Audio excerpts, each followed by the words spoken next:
ವಿರಾಮದ ನಂತರ ಜಾತಕ ಫಲ ಕಾರ್ಯಕ್ರಮಕ್ಕೆ ಮತ್ತೊಮ್ಮೆ ಸ್ವಾಗತ. ಶಾಸ್ತ್ರಿಗಳ ಇನ್ನುಳಿದ ರಾಶಿಗಳ ಫಲಾಫಲ ಯಾವ ರೀತಿಯಾಗಿದೆ ಇವತ್ತು? ಇನ್ನು ತುಲಾರಾಶಿಯವರಿಗೆ ಈ ದಿವಸ ಕುಟುಂಬದಲ್ಲಿ ಸಮಾಧಾನ, ಕುಟುಂಬ ಸೌಖ್ಯ, ಸ್ತ್ರೀಯರಿಗೆ ಸ್ವಲ್ಪ ಮಟ್ಟಿಗೆ ಒಂದು ಸಮಾಧಾನದ ಮಾತುಗಳಿಂದಲೇ ಒಂದು ವಾತಾವರಣ ಸಮಾಧಾನಗೊಳ್ತಕ್ಕಂಥದ್ದು ಇದೆಲ್ಲ ಇದೆ. ವೃತ್ತಿಯಲ್ಲೂ ಅಷ್ಟೇ ಸ್ವಲ್ಪ ಮಟ್ಟಿಗೆ ಸಮಾಧಾನ ಕಾಣಬಹುದು. ಸಂಗಾತಿಯ ಸಹಕಾರ ತುಂಬ ಚೆನ್ನಾಗಿದೆ. ಈ ದಿವಸ ಹೆಚ್ಚಿನ ಆತಂಕ ಪಡಬೇಕಾದ್ದಿಲ್ಲ. ಈ ದಿವಸದ ಪ್ರಾರ್ಥನೆ ನೀವು ಲಲಿತಾ ಸಹಸ್ರನಾಮ ಹೇಳ್ಕೊಳ್ಳಿ, ಅನುಕೂಲ ಆಗುತ್ತೆ. ಇನ್ನು ವೃಶ್ಚಿಕ ರಾಶಿಯವರಿಗೆ ದಿವಸ ನೋಡಿ, ತಂದೆ ಮಕ್ಕಳಲ್ಲಿ ಭಿನ್ನಾಭಿಪ್ರಾಯ ಸೂಚಿಸ್ತಾ ಇದೆ. ಸ್ವಲ್ಪ ಎಚ್ಚರಿಕೆ ಬೇಕು, ಗಲಾಟೆ ಮಾಡ್ಕೋಬೇಡಿ. ಕೆಲಸ ಕಾರ್ಯಗಳಲ್ಲಿ ತೊಂದರೆ ಇಲ್ಲ. ಈ ದಿವಸ ನೀರಿನ ತೊಂದರೆಯನ್ನು ಸೂಚಿಸ್ತಾ ಇದೆ. ನೀರಿನ ಬಾಧೆ ಅದೇ ಕಂಟಕ, ಆ ಥರದ್ದು ಒಂದು ಲಕ್ಷಣ. ಸ್ವಲ್ಪ ಹುಷಾರಾಗಿರಿ ನೀರಿನ ಸಮೀಪದಲ್ಲಿ ವಾಸ ಮಾಡೋರು. ಇನ್ನು ಈ ದಿವಸ ಉದರ ಬಾಧೆ ಸೂಚಿಸ್ತಾ ಇದೆ. ಮತ್ತು ಮಕ್ಕಳ ವಿಚಾರದಲ್ಲಿ ಸ್ವಲ್ಪ ಮನಸ್ಸಿಗೆ ಪೆಟ್ಟು ಬೀಳೋ ಸಾಧ್ಯತೆ ಇದೆ. ಚಿಂತೆ ಮಾಡ್ತೀರ ನೋಡಿ, ಚಿಂತೆ ಮಾಡಿ ಮಾಡಿ ಮಾಡಿ ಕೊನೆಗೆ ನೀವೇ ತಲೆ ಕೆಟ್ಟು ಆರೋಗ್ಯ ಹಾಳಾಗುತ್ತೆ. ಏನು ಚಿಂತೆ ಮಾಡ್ತೀರಾ ಅದೇ ಪ್ರೆಷರ್ ಆಗೋದು, ಅದೇ ಸ್ಟ್ರೆಸ್ ಆಗೋದು. ಕೊನೆಗೆ ಹಾಸ್ಪಿಟ್ಲಿಗೆ ಹೋದರೆ ಏನೂ ಗೊತ್ತಾಗ್ತಾ ಇಲ್ಲ ರೀ, ಸ್ಟ್ರೆಸ್ ಮಾಡ್ಕೊಂಡಿದ್ದೀರಾ ಅನಿಸುತ್ತೆ ಅಂತ ಹೇಳ್ತಾರೆ. ಕೊನೆಗೆ ಅದೊಂದೇ ಇರೋದಿಲ್ಲ. ಹೀಗಾಗಿ ಸಮಾಧಾನ ಬೇಕು. ಸಮಾಧಾನಕ್ಕೆ ಏನು ಮಾಡಬೇಕು? ಯಾ ದೇವಿ ಸರ್ವಭೂತೇಷು ಶಾಂತಿರೂಪೇಣ ಸಂಸ್ಥಿತ ನಮಸ್ತಸ್ಯೈ ನಮಸ್ತಸ್ಯೈ ನಮಸ್ತಸ್ಯೈ ನಮೋ ನಮಃ, ಇದನ್ನು ಮಾಡಿ. ಇನ್ನು ಧನುರಾಶಿಯವರಿಗೆ ದಿವಸ ವೃತ್ತಿಯಲ್ಲಿ ಅನುಕೂಲ ಕಾಣಲಿಕ್ಕೆ ಅವಕಾಶ ಇದೆ, ಧೈರ್ಯ ಇದೆ, ಸ್ವಲ್ಪ ಮಟ್ಟಿಗೆ ಬಲದಿಂದ ಸಾಧಿಸ್ತೀರ.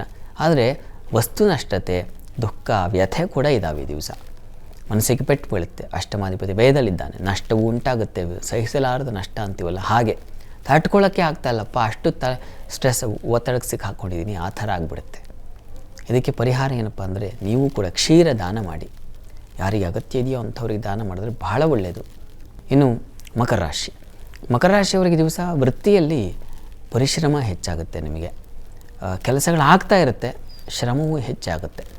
ಜೊತೆಗೆ ದಿವಸ ದಾಂಪತ್ಯ, ಪ್ರೀತಿ, ಪ್ರೇಮ ಇಂಥ ವಿಚಾರಗಳಲ್ಲಿ ತುಂಬ ಮನಸ್ತಾಪ ಮಾಡ್ಕೊಂಡ್ಬಿಡ್ತೀರ. ಸಣ್ಣದೇ ವಿಚಾರ ಅದು ದೊಡ್ಡ ರಾಡಿಯಾಗಿ ಕೊನೆಗೆ ಯಾವುದು ಬೇಡ ಅತ್ಲಾಗೆ ಅಂತ ಅನಿಸುತ್ತೆ.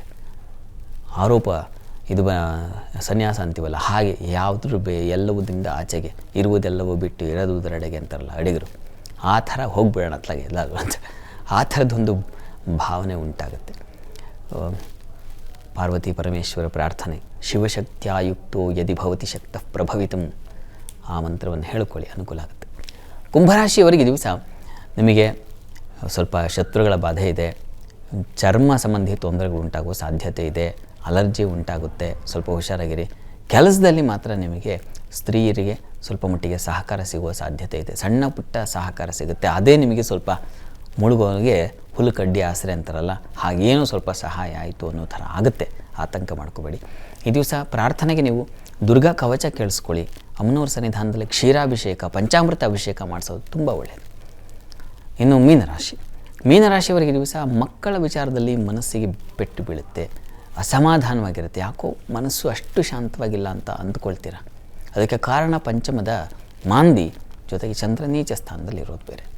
ಹೀಗಾಗಿ ನೀವು ಕೂಡ ದುರ್ಗಾ ಸನ್ನಿಧಾನಕ್ಕೆ ಅಕ್ಕಿ ದಾನ ಮಾಡ್ತಕ್ಕಂಥದ್ದು, ಅದು ತುಂಬ ಒಳ್ಳೆಯದು, ಒಳ್ಳೆಯ ಫಲ ಕೊಡುತ್ತೆ. ಹಿರಿಯರ ಪಿತೃದೇವತೆಗಳ ಸ್ಮರಣೆ, ಆಗಿ ಹೋದವರ ಸ್ಮರಣೆಯನ್ನು ಮಾಡಿಕೊಂಡ್ರೆ ಅದು ಕೂಡ ನಿಮಗೆ ಒಂದು ಸಮಾಧಾನ ತಂದು ಕೊಡುತ್ತೆ. ಇದನ್ನು ಮಾಡಿ. ವೃತ್ತಿಯಲ್ಲೆಲ್ಲ ಅನುಕೂಲ ಇದೆ, ಆತಂಕ ಬೇಡ. ಈ ದಿವಸ 12 ರಾಶಿಗಳವರು, ರಾಶಿ ಗೊತ್ತಿಲ್ಲ ಅಂತಕ್ಕಂಥವ್ರು ಹೇಳಬಹುದಾದ ಮಂತ್ರ ಓಂ ಶ್ರೀಮತೆ ನಮಃ. ಇದು ಚಂದ್ರನ ಮಂತ್ರ, ಹೇಳ್ಕೊಳ್ಳಿ, ಮನಸ್ಸಿಗೆ ಸಮಾಧಾನ ಆಗುತ್ತೆ. ಸರಿ ಶಾಸ್ತ್ರಿಗಳೇ, ಇವತ್ತಿನ ಸಂಚಿಕೆಯಲ್ಲಿ ಈ ದಿನದ ವಿಶೇಷತೆ ಜೊತೆಗೆ 12 ರಾಶಿಗಳ ಫಲಾಫಲದ ಬಗ್ಗೆ ತಿಳಿಸ್ಕೊಟ್ರಿ. ಹಾಗೆ ನಮ್ಮ ವೀಕ್ಷಕರು ಕಳುಹಿಸಿದಂತಹ ಸಂದೇಶಗಳಿಗೆ ಸಲಹೆ, ಸೂಚನೆ, ಪರಿಹಾರಗಳನ್ನು ಸೂಚಿಸಿದ್ರಿ. ಧನ್ಯವಾದಗಳು. ಸರ್ವೇ ಜನಾಃ ಸುಖಿನೋ ಭವಂತು, ಸಮಸ್ತ ಸನ್ಮಂಗಳಾನಿ ಭವಂತು. ಎಲ್ಲರಿಗೂ ಶುಭವಾಗಲಿ.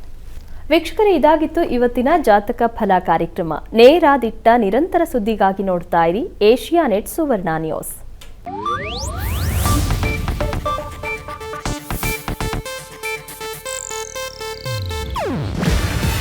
ಇದು ಏಷ್ಯಾನೆಟ್ ನ್ಯೂಸ್ ನೆಟ್ವರ್ಕ್ ಪ್ರಸ್ತುತಿ. ನೀವು ನೋಡ್ತಿದ್ದೀರಾ ಏಷ್ಯಾನೆಟ್ ಸುವರ್ಣ ನ್ಯೂಸ್.